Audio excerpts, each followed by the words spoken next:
दक्षिण भारत के जंगल, जहां पेड़ों के साए में छुपा एक ऐसा नाम जिसने कानून, सरकार और पूरे देश को दशकों तक चुनौती दी। कुंज मन्नुस्वामी वीरप्पन, एक ऐसा डाकू जिसकी कहानी किसी फिल्म से कम नहीं।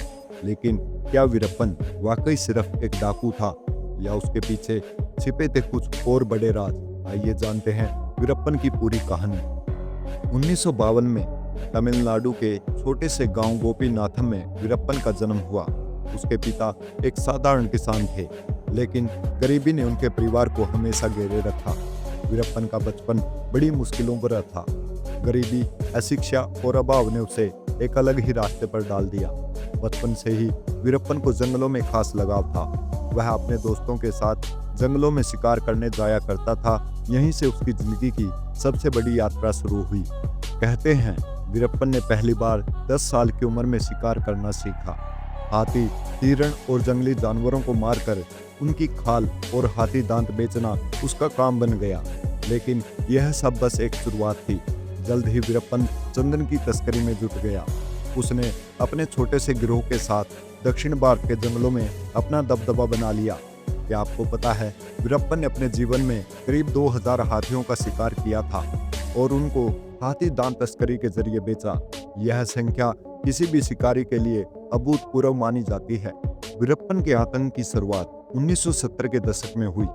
उसने न सिर्फ जंगलों में अपनी ताकत बनाई, बल्कि वहां के लोगों को अपनी तरफ मिला लिया। स्थानीय ग्रामीणों के लिए वह एक मसीहा था, क्योंकि वह उनकी मदद करता था।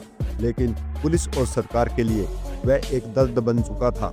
1987 में वीरप्पन ने चंदन तस्करी के दौरान पहली बार एक पुलिसकर्मी को मार दिया। यह वही पल था जिसने उसे सिर्फ एक तस्कर से एक कुख्यात डाकू बना दिया। इसके बाद उसने सैकड़ों पुलिसकर्मियों और अधिकारियों की हत्या की। वीरप्पन सिर्फ अपनी क्रूरता के लिए नहीं, बल्कि अपने अनोखे व्यक्तित्व के लिए भी जाना जाता था। उसकी घनी मूंछें उसकी पहचान बन चुकी थी।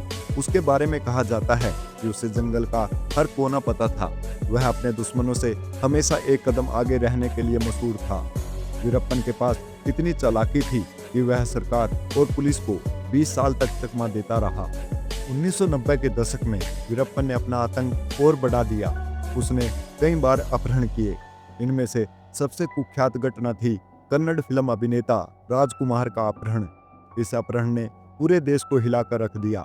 108 दिन तक वीरप्पन ने राजकुमार को बंधक बनाकर रखा।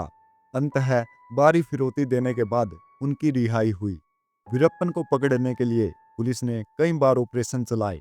1990 से लेकर 2004 तक तमिलनाडु और कर्नाटक पुलिस ने वीरप्पन को पकड़ने की असंख्य कोशिशें की, लेकिन हर बार वह जंगलों में छिप जाता। कहा जाता है कि वीरप्पन ने अपनी सुरक्षा के लिए जंगलों के गांव में अपना पूरा नेटवर्क बना रखा था। स्थानीय लोग उसकी मदद करते थे और यही वजह थी पुलिस के लिए उसे पकड़ना लगभग असंभव था।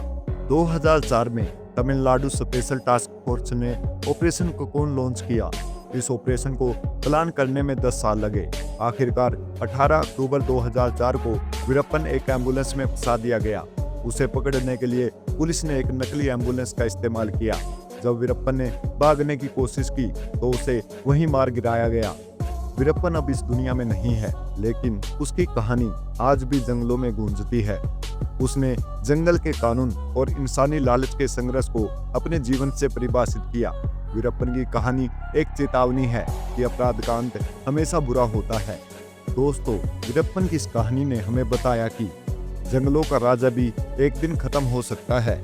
अगर आपको यह वीडियो पसंद आया हो तो वीडियो को लाइक और चैनल को सब्सक्राइब करना न भूलें और कमेंट करके बताएं कि वीरप्पन के बारे में आप क्या सोचते हैं। मिलते हैं अगली वीडियो में।